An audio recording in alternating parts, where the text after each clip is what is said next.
बच्चों, अभी लॉकडाउन है और लॉकडाउन में भी हम बैठकर अपने समय को नहीं बिताएं, हम कुछ काम करें। ऐसा अगर हम करेंगे तो हमारा समय अच्छी तरह से बीतेगा। बच्चों, आज आप चैप्टर 1 भाषा के बारे में कुछ समझें।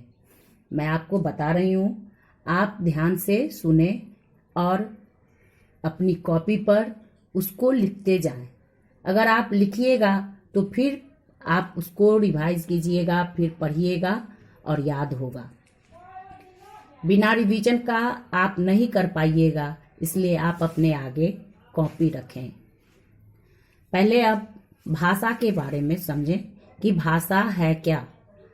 भाषा क्या है, इसके बारे में मैं आपको समझाने जा रही हूँ। व्याकरण में भाषा का महत्वपूर्ण स्थान है।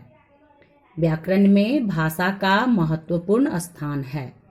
ये हम सभी जानते हैं कि जिसे बोलने नहीं आता है, जो भाषा को नहीं समझता है, वो बहुत कुछ नहीं समझ पाता है, उसका जीवन मुश्किल होता है। बिना बोली का जीवन अधूरा है। तो भाषा के बिना हमारा जीवन यापन कठिन है। भाषा के बिना हमारा जीवन यापन कठिन है। अगर हमें भाषा की जानकारी नहीं होती है तो हम कहीं भी नहीं रह सकते हैं। हम किसी भी कार्य को सही तरह से नहीं कर पाते हैं। अर्थात भाषा का हमारे जीवन में बहुत बड़ा योगदान है। भाषा के बिना हम अपनी किसी भी कार्य, हमारा गुजर बसर बहुत ही मुश्किल है। फिर सामान्य अर्थ में भाषा बोल चाल को ही कहते हैं। सामान्य अर्थ में भाषा बोल चाल को ही कहते हैं। हम जो बोलते हैं, हम उसी को भाषा समझते हैं। तो ये केवल बोलचाल हुई, लेकिन इतना ही नहीं होता है। वास्तविक रूप में भाषा की परिभाषा कुछ और है। वास्तविक रूप में भाषा की परिभाषा कुछ और है। ये है, भाषा वह साधन है जिसके द्वारा हम बोलकर या लिखकर अपनी बातों को दूसरे को सुनाते और समझाते हैं। फिर से सुनिए, भाषा वह साधन है जिसके द्वारा हम बोलकर या लिखकर अपनी बातों को दूसरे को सुनाते और समझाते हैं तथा दूसरे की बातों को सुनते और समझते हैं। फिर से सुनिए, भाषा वह साधन है जिसके द्वारा हम बोलकर या लिखकर अपनी बातों को दूसरे को सुनाते और समझाते हैं तथा दूसरे की बातों को सुनते और समझते हैं। अर्थात भाषा आदान प्रदान का साधन है। भाषा आदान प्रदान का साधन है। इसके द्वारा हम अपनी बातों को आदान प्रदान करके दूसरे तक पहुंचाते हैं और दूसरे की बातों को आप भाषा के प्रकार को समझें।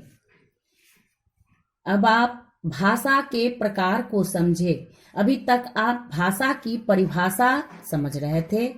आगे अब भाषा के प्रकार कि ये होते कितने प्रकार के हैं। चूंकि अभी हम बताए आपको कि हम बोलकर या लिखकर अपनी बातों को आदान प्रदान करते हैं, यही भाषा है।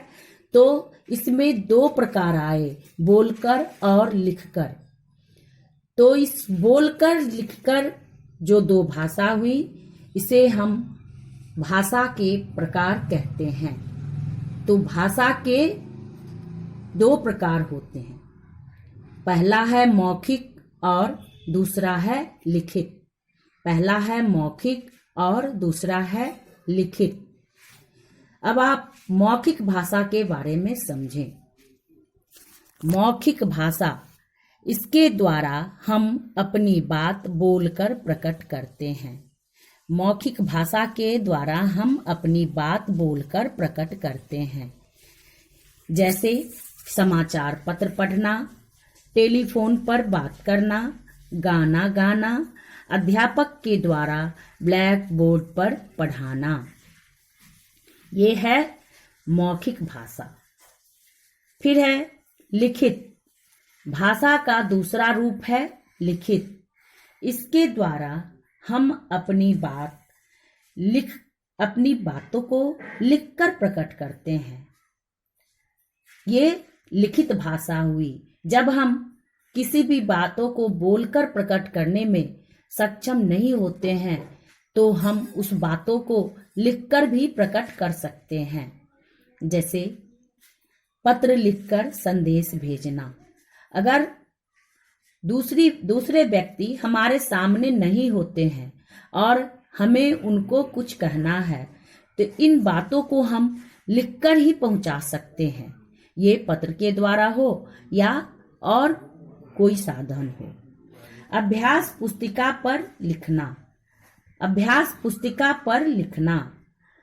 शिक्षक द्वारा श्याम पट पर लिखकर पढ़ाना। ये लिखित भाषा के उदाहरण हैं। तो बच्चों, आज आप भाषा की परिभाषा और भाषा के प्रकार के बारे में अभी समझे हैं। आगे हम एक भाषा का और रूप छिपा हुआ है जिसे हम सांकेत कहते हैं, इसके बारे में आपको बताएंगे। ठीक है बच्चों, आप बंद कीजिए।